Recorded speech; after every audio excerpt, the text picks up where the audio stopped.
आप सभी के समक्ष एक जीत और हार टॉपिक पे कुछ बातें करना चाहूँगी, कुछ बताना चाहूँगी। जैसे कि जीत और हार दोनों हमारे ही अंदर होते हैं। सबसे बड़ा हमें हतोत्साहित कौन करता है? हम अपने आप को ही कर देते हैं। क्यों? क्योंकि हम खुद अपना मूल्यांकन खुद नहीं कर पाते और अपने को नहीं जज कर पाते कि हम क्या हैं। और हम खुद जब अपने आप को कम आंकेंगे तो हम कम ही करेंगे। और मैं इसी उसमें एक छोटी सी कहानी के माध्यम से कुछ बताना चाहती हूँ कि एक गुरुजी थे और गुरुजी के पास एक आदमी आता है और उससे वो बोलता है कि गुरुजी, हमें आपसे कुछ शिक्षा ग्रहण करनी है और मुझे कुछ शिक्षा चाहिए। तो गुरुजी उसकी बात को समझ जाते हैं और वो फिर अपनी तारीफ को खुद करने लगता है कि मैं बहुत से वेद शास्त्र ये सब पढ़ लिए हैं और मुझे बहुत ज्ञान है, मैं बहुत जानता हूँ, लेकिन फिर भी लोगों ने कहा कि मुझे आपसे कुछ शिक्षा ग्रहण करनी चाहिए, इसलिए मैं आपके पास आया हूँ। तो गुरुजी उसका बात समझ जाते हैं और उसको कहते हैं कि ठीक है और आप बैठिए। उस आदमी को बिठा लेते हैं कुर्सी पे सामने और खुद बैठ जाते हैं। और उसी दौरान वो अपने नौकर से बोलते हैं कि चाय लेके आओ। नौकर चाय लेके आता है, 2 कप चाय लाता है। तो गुरुजी क्या करते हैं कि 1 कप चाय अपने कप में डालते हैं और वो जो सामने बैठा हुआ आदमी उसके कप में भी चाय डालने लगते हैं। आधा चाय होता है, पौना होता है, पूरा भर जाता है और ओवरफ्लो होकर गिरने लगता है। तो वो आदमी जोर से चिल्लाता है कि गुरुजी ये क्या कर रहे हैं, चाय तो जमीन पे गिर रहा है।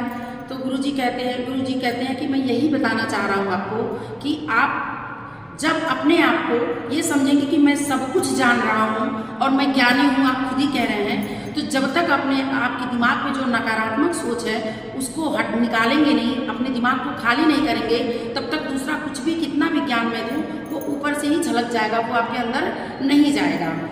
तो हम अच्छे हैं, हमें हमेशा स्वाभिमान में जीना चाहिए, अभिमान में नहीं। हम अच्छे हैं, ये हमारा स्वाभिमान है, और हम ही अच्छे हैं, ये हमारा अभिमान है।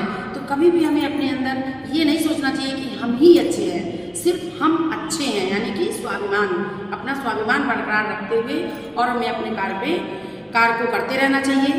तो जब तक हम अपने अंदर से नकारात्मक सोच को नहीं निकालेंगे तब तक जो है हम आगे नहीं बढ़ पाएंगे और कोई नए कार्य नहीं कर पाएंगे। और 3 तरह के लोग होते हैं, जैसा कि मैं आप लोगों को बताना चाहती हूँ कि 3 तरह के लोग होते हैं।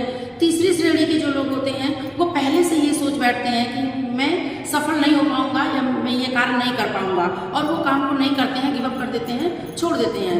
दूसरी श्रेणी के जो लोग होते हैं वो कार्य को तो शुरू कर देते हैं, लेकिन उस कार्य को बाधा पड़ने पर उस कार्य को वहीं रोक देते हैं। और जो प्रथम श्रेणी के लोग होते हैं वो क्या करते हैं कि वो जब एक बार कार्य शुरू कर देते हैं तो बार बार बाधा आने पर भी उस कार्य को नहीं रोकते हैं, निरंतर उस कार्य में लगे रहते हैं। कब तक? जब तक कि उस कार्य में उन्हें सफलता ना मिल जाए। तो मैं आप लोगों से यही कहना चाहती हूँ, यही बताना चाहती हूँ, मेरी छोटी सी स्टोरी का, छोटी सी कहानी का यही जो है सार निकला, यही सार है। और इसका यही ज्ञान है कि हमें अपने अंदर से नकारात्मक सोच को निकालकर सकारात्मक सोच रखनी चाहिए और अपने कार्य पे निरंतर प्रयास करते रहना चाहिए। सफलता अवश्य मिलेगी। धन्यवाद। आप लोगों का दिन मंगलमय हो।